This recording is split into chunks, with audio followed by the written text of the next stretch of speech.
किसी ने बड़े कमाल की बात कही है कि करेले से कड़वे लोग मुसीबत में काम आ जाते हैं और शक्कर से मीठे लोग अक्सर समय आने पर धोखा दे जाते हैं।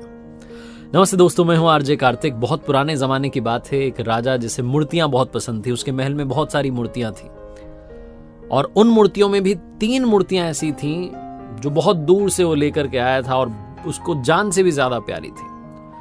जो भी सेवक उसकी रक्षा में, उसकी साफ सफाई में लगते थे, उन्हें बताया जाता था कि ये बहुत कीमती हैं, बेशकीमती हैं, राजा साहब को बहुत प्रिय हैं, आपको बहुत ख्याल रखना है। एक नया नया सेवक वहां भर्ती हुआ, उसे इसका जिम्मा मिला कि उसे साफ सफाई करनी थी।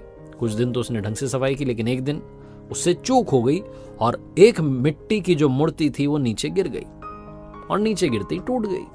जैसे ही वो टूटने की खबर फैली, राजा साहब को मालूम चला, उस सेवक को बुलाया गया और भरे दरबार में उसे मृत्यु दंड दे दिया गया। वो सेवक जो था, जैसे उसने सुना कि उसे मौत के घाट उतारा जा रहा है, वो दौड़ के भगा।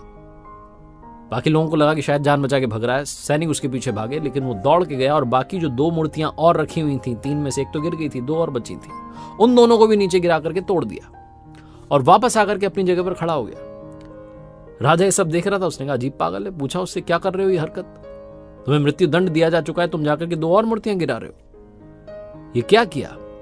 तो सेवक ने सर झुका करके कहा कि क्षमा कीजिएगा महाराज, एक मिट्टी की मूर्ति मैंने तोड़ी तो मुझे मृत्यु दंड मिला। बाकी की जो बची हुई 2 थीं, वो भी आज नहीं तो कल नहीं तो परसों, साल 2 साल बाद तो टूटनी ही थी। अमरता का वरदान लेकर के नहीं आई थी और मुझे आप मृत्यु के घाट उतार देते, उसके बाद किसी और से टूटती तो उन्हें भी आप उतार देते। मैंने तो आज 2 लोगों की और जान बचाई है, अब आप मुझे मौत के घाट उतार दीजिए। ऐसा बोलकर के सर झुका के खड़ा हो गया। राजा की आंखें खुल गई, उसने सोचा एक सेवक जो है वो इतनी बड़ी बात सोच सकता है, मेरे समझ में नहीं आई। तो राजा ने उससे पूछा कि तुम्हारी आंखों के सामने मृत्यु है, तुम्हारी आंखों के सामने मौत दिख रही है, लेकिन तब भी तुमने दूसरों के हित का सोचा, तुमने 2 लोगों की जान बचाने का सोचा, ऐसा कैसे? तो सेवक ने एक छोटा सा किस्सा सुनाया। उसने कहा कि यहाँ महल में काम करने आने से पहले मैं एक अमीर सेठ के यहाँ पर नौकरी करता था, नौकर था। सेठ जी मेरे काम से खुश थे, लेकिन सेठ जी की आदत थी जब भी उनके जीवन में कुछ बुरा होता था तो ऊपर वाले को कोसते थे कि भगवान आपने गलत कर दिया, ये गलत कर दिया। एक दिन भोजन करने के लिए बैठे, जो ककड़ी वो खाने वाले थे, जो जैसे उन्होंने पहला ककड़ी का टुकड़ा खाया वो कड़वी निकली, तो ऊपर वाले को कोसने लगे और क्रोधित होकर के वो जो ककड़ी थी मेरी तरफ सरका दी कि तुम खा लो। मुझे मालूम था कि ककड़ी जो है कड़वी है, जैसे ही मैंने खाई बहुत कड़वाहट थी उसमें, लेकिन मैंने बड़े चाव से खाई, स्वादिष्ट मुझे लग रही थी, वैसा मैंने सोच करके खाया। और सेठ जी सब देख करके हैरान थे कि अजीब आदमी है, इतनी जो कड़वी ककड़ी है उसको बड़े चाव से खा रहा है। तो उन्होंने मुझसे पूछा कि बहुत कड़वी है, तुम बड़े प्यार से खा रहे हो, कैसे? तो मैंने उन्हें कहा कि सेठ जी, आप रोजाना मुझे स्वादिष्ट भोजन देते हैं, अगर आज कड़वी ककड़ी भी दे दी तो क्या हो गया? मैंने उसे भी उतने ही प्रेम से खाया। सेठ जी, आप भी अपने जीवन में समझिए, प्रभु ने आपको सब दिया है, लेकिन कभी कभी कुछ समस्याएं आ जाती हैं, दुख आ जाता है, तो आप इतने चिढ़ते क्यों हैं? वो रोज तो आपको स्वादिष्ट दे रहा है, कभी अगर कड़वाहट आ भी गई तो नाराज क्यों होते हैं?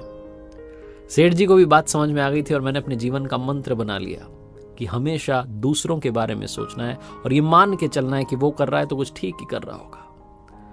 राजा ने जब ये सारी बात सुनी तो सेवक को माफ कर दिया, उसे हमेशा हमेशा के लिए वहां नौकरी मिल गई। छोटी सी कहानी, लेकिन सिखाती यह है कि हमेशा दूसरों के बारे में अच्छा सोचना शुरू कीजिए। और दूसरी बड़ी बात, ये मान के चलिए कि जो भी वो कर रहा है आपका उसमें अहित नहीं हो सकता।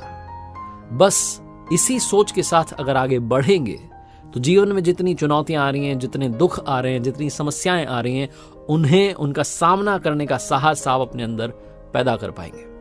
एक बार फिर से वही बात जो अक्सर आपसे कहता हूं, ऊपर वाले के आशीर्वाद, अपनी मेहनत और अपनों के प्यार के साथ कर दिखाओ जैसा कि दुनिया करना चाहे आपके जैसा। याद रखिए, हर सोमवार सुबह 9:30 बजे मेरे साथ देखिए एक नई कहानी, और हर शुक्रवार सुबह 9:30 बजे मेरे साथ देखिए लर्निंग सीरीज का एक नया वीडियो। एक नया चैनल मैंने शुरू किया है जिसका नाम है आरजे कार्तिक एक्स्ट्राज। अगर आपके पास समय है तो जाकर के देखिए, वहां मोटिवेशन के अलावा बहुत सारे वीडियोज इंतजार कर रहे हैं।